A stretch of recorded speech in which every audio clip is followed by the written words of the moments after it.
And dress making, government women polytechnic college, Bikaner. आज की class में हम टाइप्स ऑफ बिजनेस ऑर्गेनाइजेशन के एक टाइप कोऑपरेटिव सोसाइटी के बारे में डिस्कस करेंगे।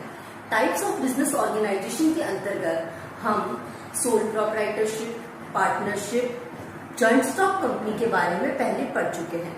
आज हम ये जानेंगे कि कोऑपरेटिव सोसाइटी क्या होती है और किस तरह से ये कार्य करती है। बच्चों, कोऑपरेटिव सोसाइटी, इस शब्द का अर्थ समझने के लिए हमें 4 टर्म्स को जानना जरूरी है। ये 4 टर्म्स जब आपस में मिलती है तो कोऑपरेटिव सोसाइटी क्रिएट होती है। क्या है ये चीजें? First is the working together, यानी कि एक साथ मिलकर के कार्य करना। दूसरा है कॉमन पर्पस, यानी जब जो सब लोग साथ में मिलकर काम कर रहे हैं वो एक कॉमन पर्पस को फुलफिल करने के लिए काम कर रहे हैं। तीसरा जो वर्ड है दैट इज वॉलंटरी एसोसिएशन, यानी एक कोऑपरेटिव सोसाइटी से जुड़ना आपका स्वैच्छिक निर्णय होता है। And last one is the welfare motive. Business organisations के पहले की टाइप्स में हम लोगों ने पढ़ा था कि बिजनेस का मेन जो मोटिव था वो क्या था? हमारा प्रॉफिट कमाना। लेकिन यहाँ पर हमारा जो मेन मोटिव है दैट इज वेलफेयर। तो ये जब 4 चीजें कंबाइन होती है तो हमारी कोऑपरेटिव सोसाइटी बनती है। तो इस प्रकार हम ये जानते हैं कि कई व्यक्तियों के स्वैच्छिक संगठन का बना एक ऐसा स्वरूप जिसमें सब लोग मिलकर एक साथ काम करते हैं और वेलफेयर मोटिव के लिए, यानी कि सदस्यों का भला करने का उद्देश्य लेते हुए मिल करके काम करते हैं और सबका एक कॉमन मोटिव होता है वेलफेयर। ठीक है, मतलब ऐसा नहीं है इसमें से किसी का भी मोटिव प्रॉफिट कमाने का नहीं है, बल्कि वेलफेयर का मोटिव लेते हुए कार्य किया जाता है। तो अगर हम कोऑपरेटिव सोसाइटी को एक लाइन में या एक डेफिनेशन में बाउंड करें तो वो डेफिनेशन इस प्रकार से होगी कि सदस्यों का एक ऐसा स्वैच्छिक संगठन जिसमें सभी सदस्य आपस में मिलकर एक दूसरे के वेलफेयर के लिए कार्य करते हैं, तो ऐसा संगठन कोऑपरेटिव सोसाइटी कहलाता है। ये तो हुआ मीनिंग ऑफ कोऑपरेटिव सोसाइटी। बच्चों, अब हम बात करते हैं रजिस्ट्रेशन के बारे में। बिजनेस ऑर्गेनाइजेशंस के पहले जो टाइप्स हमने पढ़े थे उसमें हमने ये पढ़ा था कि जो पार्टनरशिप्स और सोल प्रोप्राइटरशिप जो बिजनेस के ऑर्गेनाइजेशन है उनमें रजिस्ट्रेशन अनिवार्य नहीं होता है, लेकिन कोऑपरेटिव सोसाइटी का रजिस्ट्रेशन करवाना अनिवार्य होता है। रजिस्ट्रेशन जो है वो कोऑपरेटिव सोसाइटी एक्ट 1912 के अंडर में करवाया जाता है। कोऑपरेटिव सोसाइटी का रजिस्ट्रेशन करवाने के लिए कोऑपरेटिव सोसाइटी के मिनिमम 10 एडल्ट मेंबर्स होने चाहिए। एडल्ट मीन्स 18 साल से जिनकी उम्र ज्यादा हो। ऐसे मिनिमम 10 सदस्य आपस में मिल करके एक कोऑपरेटिव सोसाइटी का रजिस्ट्रेशन इस एक्ट के अंतर्गत करवा सकते हैं। कोऑपरेटिव सोसाइटी में जो कैपिटल मनी आती है, यानी जो पैसा आता है, वो ये मेंबर्स ही लेकर के आते हैं। मेंबर्स इसमें जो पैसा इन्वेस्ट करते हैं उसको एज अ कैपिटल यूज किया जाता है। फीचर्स के बारे में अगर हम बात करें तो कोऑपरेटिव सोसाइटी के 5 मेन फीचर्स हैं। सबसे पहला है वॉलंटरी मेंबरशिप। वॉलंटरी मेंबरशिप का मतलब ये है कि आप as a member cooperative society को जब चाहे तब ज्वाइन कर सकते हैं और आप जब चाहे कोऑपरेटिव सोसाइटी की मेंबरशिप छोड़ सकते हैं, यानी कि इससे जुड़ना पूरी तरह से वॉलंटरी है। नेक्स्ट है लीगल स्टेटस। लीगल स्टेटस की बात की जाए तो कोऑपरेटिव सोसाइटी को कंपनी की ही तरह से सेपरेट लीगल एंटिटी माना गया है, यानी यह एक प्रकार का प्रतिनिधि इंसान है। यानी लीगल एंटिटी होने के कारण फायदा क्या होता है कि हम कोई भी असेट्स अगर परचेज करना चाहे तो डायरेक्ट सोसाइटी के नाम पर परचेज कर सकते हैं।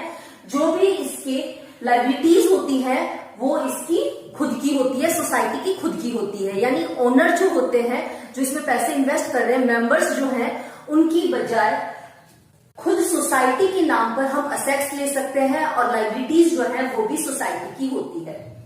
Next one is the limited liabilities. देखिए, जो कोऑपरेटिव सोसाइटी के जो मेंबर्स होते हैं उनकी जो लायबिलिटीज होती है वो लिमिटेड होती है। लिमिटेड लायबिलिटीज का मतलब ये होता है कि किसी कारणवश यदि कोऑपरेटिव सोसाइटी हमारी नुकसान में जा रही है या ये कोई लोन पे करने में असक्षम हो रही है, तो ऐसी स्थिति में इसके मेंबर्स की कोई भी अनलिमिटेड लायबिलिटीज नहीं होती, यानी उनको अपनी खुद की असेट्स को बेच करके लोन पे करना जरूरी नहीं होता है। मेंबर की लायबिलिटी सिर्फ उतनी ही होती है जितना उसने as a capital money society में इन्वेस्ट किया है, वो ही उसकी लायबिलिटी मानी जाएगी।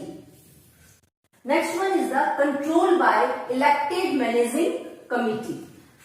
कोऑपरेटिव सोसाइटी जो होती है उसका जो मैनेजमेंट होता है वो एक इलेक्टेड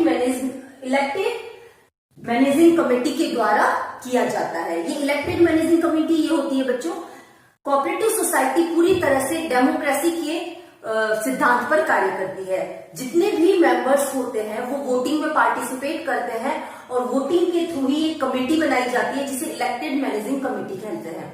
ये जो इलेक्टेड मैनेजिंग कमेटी होती है वो कोऑपरेटिव सोसाइटी का सारा बिजनेस देखती है और बिजनेस से जुड़े हुए सारे डिसीजन इसी के द्वारा लिए जाते हैं। And last one is the service motive. पहले भी हम बात कर चुके हैं कि कोऑपरेटिव सोसाइटी का मेन जो पर्पज होता है वो लाभ कमाना नहीं होता है, बल्कि ये सेवा के उद्देश्य को ध्यान में रखते हुए कार्य करती है, लोगों के वेलफेयर के लिए कार्य करती है। इसका जो मेन मोटिव होता है वो है कि अपने सभी सदस्यों के वेलफेयर को ध्यान में रखते हुए कार्य करना। तो बच्चों ये 5 मेन फीचर्स थे जो कि हमें कोऑपरेटिव सोसाइटी के बारे में डिटेल में बताते हैं। अब हम बात करते हैं advantages and disadvantages of cooperative society. सबसे पहले हम देखते हैं advantages of cooperative society. Advantages के बारे में बात करें तो नंबर 1 है इक्वलिटी इन वोटिंग स्टेटस। जैसे मैंने बताया कि कोऑपरेटिव सोसाइटी जो होती है एज अ डेमोक्रेसी काम करती है। इसके जितने भी मेंबर होते हैं उसमें से हर एक मेंबर को 1 वोट देने का अधिकार होता है। जब भी कमेटी इसके लिए इलेक्टेड कमेटी बनाई जाएगी तब इसका प्रत्येक सदस्य 1 वोट देगा और उस वोटिंग के बेसिस पर ही जो मैनेजमेंट कमेटी बनती है वो इसका बिजनेस कैरी ऑन करती है।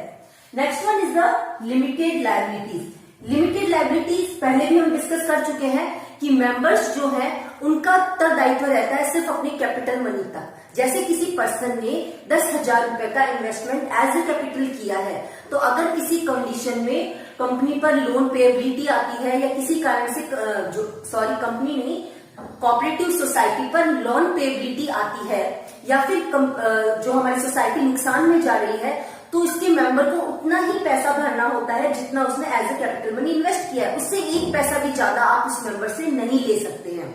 ठीक है, तो ऐसी कंडीशन में जो इसके मेंबर्स होते हैं उनकी लायबिलिटीज लिमिटेड रहती है।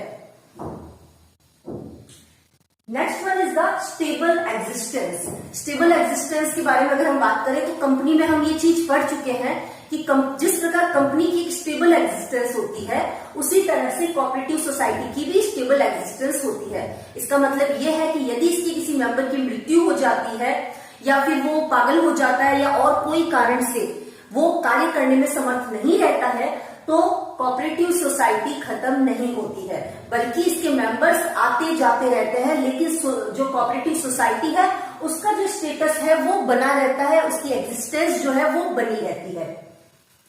Next one is economic operation. देखिए कोऑपरेटिव सोसाइटी होती है उसमें जो कैपिटल मनी आती है वो कैपिटल मनी इसके मेंबर्स के द्वारा ही लाई जाती है और साथ ही उनका उद्देश्य ये रहता है कि अपने मेंबर्स के वेलफेयर के लिए कार्य करना।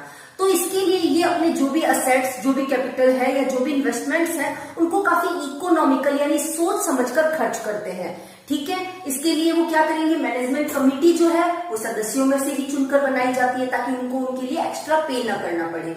इसके अलावा जब ये परचेजिंग करते हैं तो मिडिलमैन को हटा दिया जाता है, यानी डायरेक्ट मैन्युफैक्चरर से परचेजिंग करते हैं। इस तरह से ये इकोनॉमिक वे में सोसाइटी को चलाया जाता है।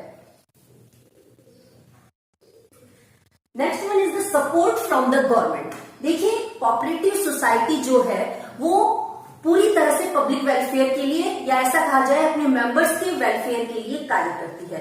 क्योंकि इनका मेन मोटिव प्रॉफिट कमाना नहीं है, तो ऐसी कंडीशन में जिस तरह से गवर्नमेंट एनजीओ वगैरह को हेल्प करती है, इसी तरह से वो कोऑपरेटिव सोसाइटी को भी कई तरह की हेल्प प्रोवाइड करती है। इन हेल्प में किस रूप में दी जाती है, जैसे अगर ये लोन्स लेते हैं सोसाइटी वाले तो उनको मार्केट रेट से कम इंटरेस्ट रेट पर इनको लोन प्रोवाइड किया जाता है। गवर्नमेंट द्वारा कई चीजों की परचेजिंग पर इनको सब्सिडीज दी जाती है। इस तरह से गवर्नमेंट इनको हेल्प करती है कोऑपरेटिव सोसाइटी को। And the last one ease of formation. देखिए, जब भी हम कोऑपरेटिव सोसाइटी बनाते हैं तो इसको बनाना बहुत आसान होता है। बस जो मिनिमम 10 सदस्य जो कि एडल्ट हैं यानी 18 साल से अधिक उम्र के हैं, वो आपस में मिल करके एक कोऑपरेटिव सोसाइटी बनाकर उसको कोऑपरेटिव सोसाइटी एक्ट 1912 के अंतर्गत रजिस्टर्ड करवा लेते हैं और इस तरह से सोसाइटी का कार्य शुरू हो जाता है। तो क्योंकि इसका फॉर्मेशन काफी आसान है तो ये भी इसका एक एडवांटेज है। अब बच्चों हम बात करते हैं कि कोऑपरेटिव सोसाइटी के डिसएडवांटेजेस क्या है, यानी कि इसके नुकसान क्या क्या है। Disadvantages, number 1 disadvantage is limited resources. पहले भी हमने बात की कि तो जो कैपिटल मनी आती है सोसाइटी के अंदर वो कहां से आती है, इसकी मेंबर्स के थ्रू आती है। जो मेंबर्स आपस में मिल करके इन्वेस्ट करते हैं वो ही इसकी कैपिटल मनी है। क्योंकि इनके रिसोर्सेज लिमिटेड हो गए हैं तो ये बहुत ज्यादा खर्च नहीं कर सकती, बहुत ज्यादा विस्तार नहीं कर पाती है, तो ये इसका एक डिसएडवांटेजेस है। Number 2 is inefficiency in management. Inefficiency in management कैसे कि देखिए, कंपनी में हमने ये देखा कि मैनेजमेंट को चलाने के लिए काफी हाई प्रोफाइल और हाईली एजुकेटेड पर्संस को हायर किया जाता है एज अ मैनेजर पोस्ट, और तब वो उसको चलाते हैं और अपने एफिशिएंसी के थ्रू कंपनी को आगे लेके जाते हैं।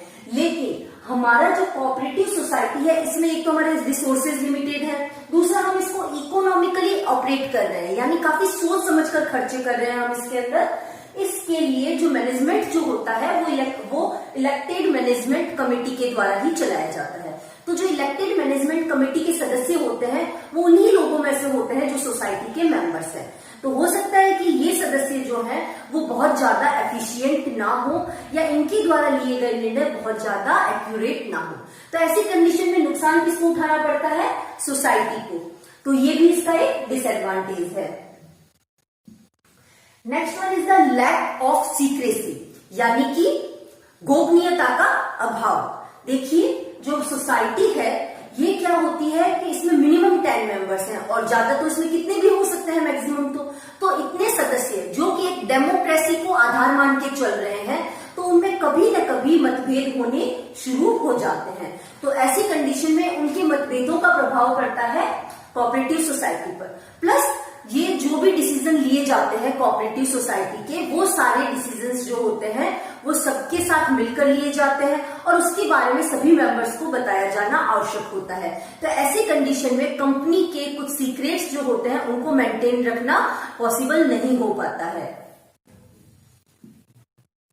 गवर्नमेंट कंट्रोल, देखिए हमने पहले बात की कि कोऑपरेटिव सोसाइटी जो होती है इसको गवर्नमेंट के द्वारा कई तरह की सुविधाएं प्रदान की जाती है, लेकिन साथ ही गवर्नमेंट के द्वारा इस पर कई तरह के रूल्स और रेगुलेशंस भी अप्लाई किए जाते हैं। और एक कोऑपरेटिव सोसाइटी जो कि अपने ऑनर्स यानी मेंबर्स के कंट्रोल में रहने के साथ साथ गवर्नमेंट के भी कंट्रोल में रहती है, ठीक है। तो उसको सारे रूल रेगुलेशंस जो स्पेशली इसके लिए बनाए गए हैं उनको फॉलो करना पड़ता है।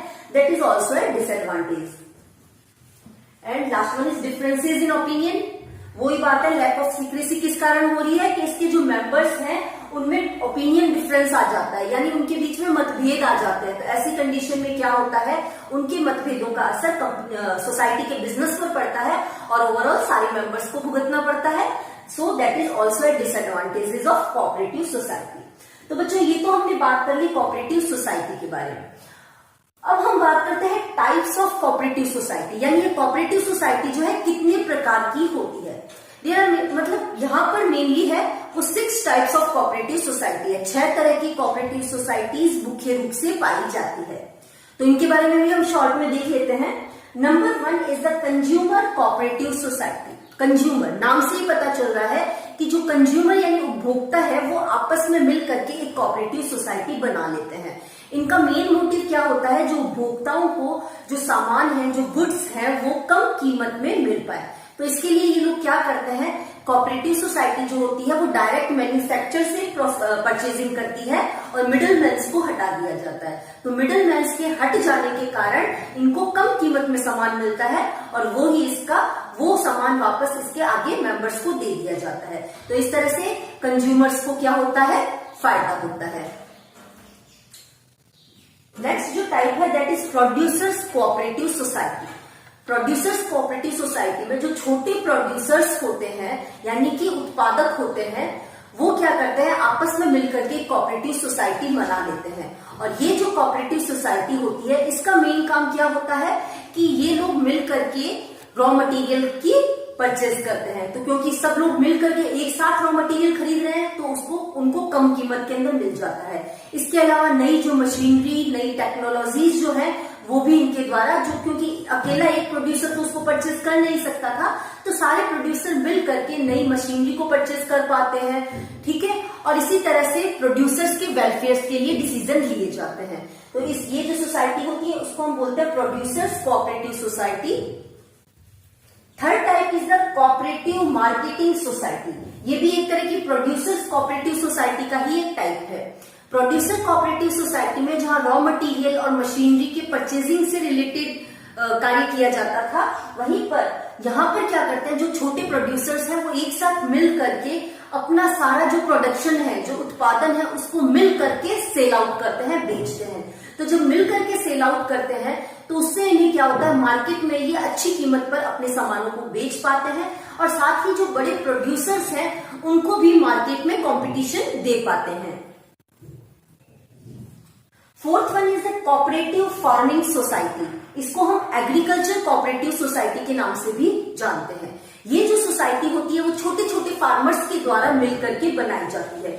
ये फार्मर्स क्या करते हैं कि सब लोग मिल करके अपनी फार्मिंग के लिए यानी कि खेती बाड़ी के लिए जो आवश्यक सामान है, नई टेक्नोलॉजी है, अच्छी क्वालिटी के बीज हैं, ये सारी चीजें एक साथ मिल करके खरीदते हैं। तो ऐसे में इनको ये कम कीमत में मिल जाता है। दूसरा, जैसे कई तरह की मशीनरी, जैसे अगर हम ट्रैक्टर की बात करें तो किसी भी छोटे फार्मर के लिए इजीली मशीनरी को परचेज करना आसान नहीं होता है। तो ऐसी कंडीशन में ये सोसाइटी वाले मिल करके एक मशीनरी को परचेज कर लेते हैं और उसको सभी फार्मर्स आपस में मिल करके यूज लेते रहते हैं। तो उसका फायदा सभी फार्मर्स को मिल जाता है। तो इस तरह से जो सोसाइटी बनाई जाती है उसको हम कहते हैं agriculture cooperative society.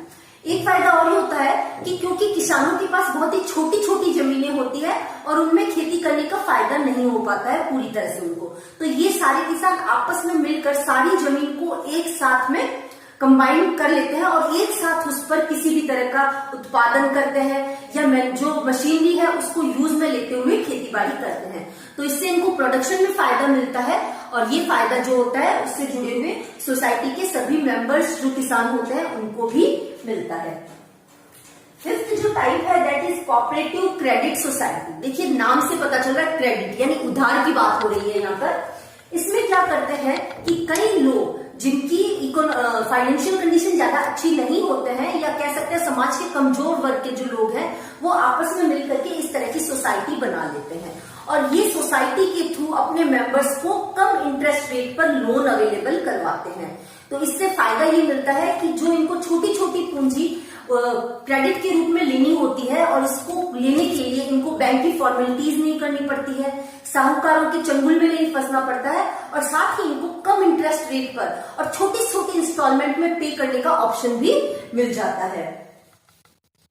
And the last one is the cooperative housing society. नाम से पता चल रहा है हाउसिंग यानी कि हम किसके बारे में बात कर रहे हैं, मकानों के बारे में। तो इसके जो मेंबर्स होते हैं वो किस तरह से कार्य करते हैं कि कई मेंबर्स आपस में मिल करके एक बड़ी जमीन को परचेज करते हैं और उस पर फ्लैट्स बनवा लेते हैं और इन फ्लैट्स को फिर अपने मेंबर्स जो होते हैं उनको इजी पेएबल रेट्स में इनको मेंबर्स को दिया जाता है। तो जो इनके सदस्य होते हैं उनको रहने की या हाउसिंग की व्यवस्था है वो कोऑपरेटिव सोसाइटी द्वारा प्रदान की जाती है। तो बच्चों ये आज हमने पढ़ा कोऑपरेटिव सोसाइटी के बारे में कि कोऑपरेटिव सोसाइटी क्या होती है, किस तरह से काम करती है, इसका रजिस्ट्रेशन कैसे करवाया जाता है, कोऑपरेटिव सोसाइटी के मेन फीचर्स क्या क्या हैं। इसके अलावा हमने बात की है कि इसके एडवांटेजेस और डिसएडवांटेजेस यानी कोऑपरेटिव सोसाइटी के फायदे और नुकसान क्या क्या है। इसके अलावा लास्ट वन हमने पढ़ा कि टाइप्स ऑफ कोऑपरेटिव सोसाइटी यानी कोऑपरेटिव सोसाइटी कितने प्रकार की होती है, कितने तरह से कोऑपरेटिव सोसाइटी बनाई जा सकती है। तो बच्चों मुझे लगता है आपको ये टॉपिक अच्छे से समझ में आया होगा। Thank you so much.